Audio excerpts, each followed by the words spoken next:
last year, what we were asked to do at White Rabbit Group is something that we've been doing for 11 years.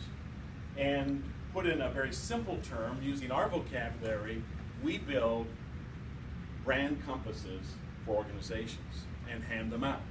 So we build brand compasses, and then we give them to employers or board members or whoever it is that works and represents your organization.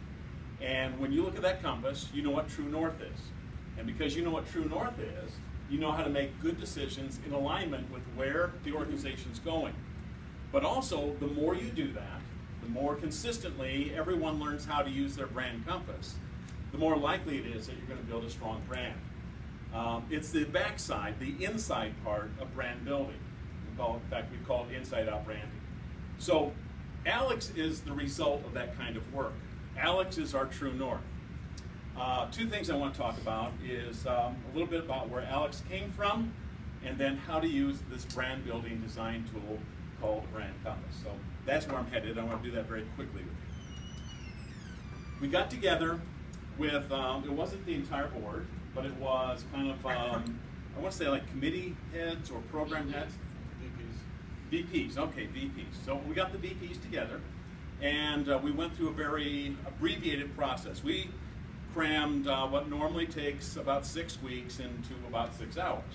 But because you're marketers, you all get this stuff. It's the other people that we have to kind of bring along over time. So what we did was we worked with the VPs, and we asked 2 basic questions. One question is who is this organization designed to really connect with? And if we connect with them, we succeed as a chapter, as an AMA chapter. So we asked the who question. Then the second question we asked is, what do we know about those people that would help us design remarkable brand experiences for them? Underneath all of this, as a kind of a foundation, is a working definition of brand. There's lots of definitions of brand. I think they're almost all right, but we have a working definition when we try to help build experiential brands. So our working definition is this: a brand is what people remember when they remember you. That's what a brand is. And the actions you take, the programs you put on, the experiences ultimately that you deliver to your current members and potential members becomes your brand.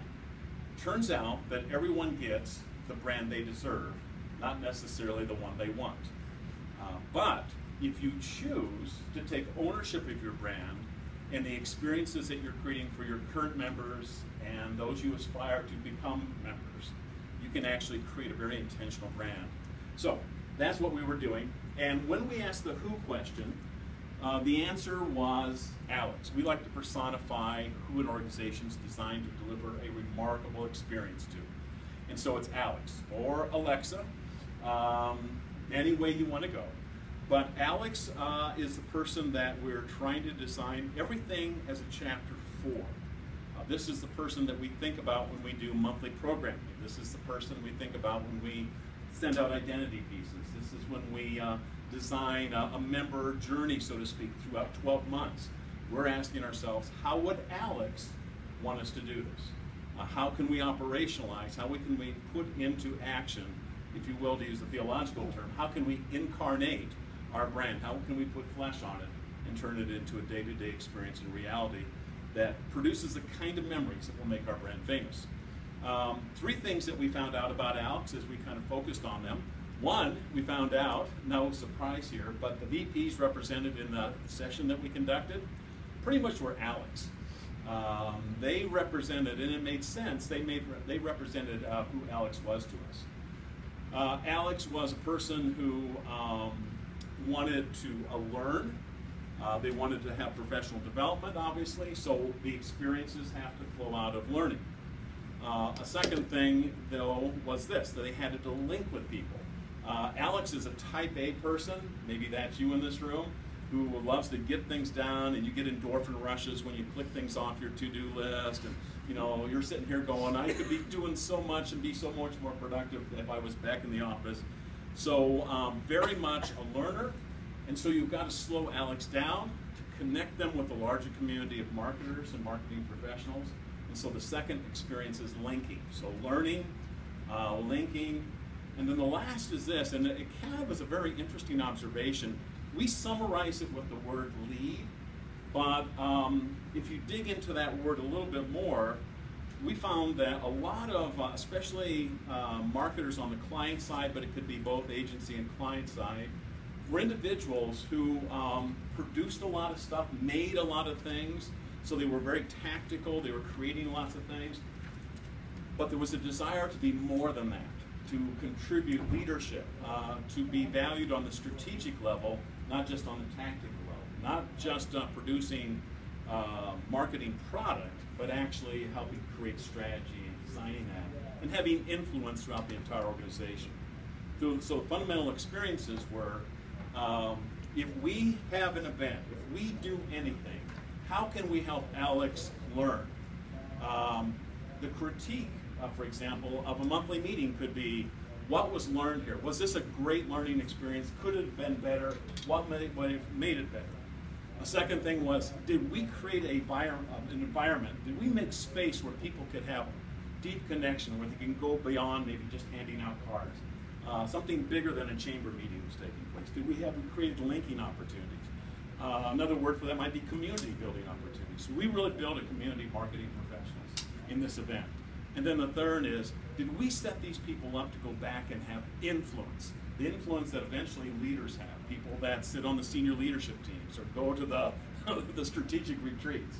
We want marketers at those meetings. Part of our experience at White Rabbit for the last 11 years is we continue to be surprised, and maybe it's not surprising to you, how few times marketers are represented in the senior leadership teams of the organizations we serve.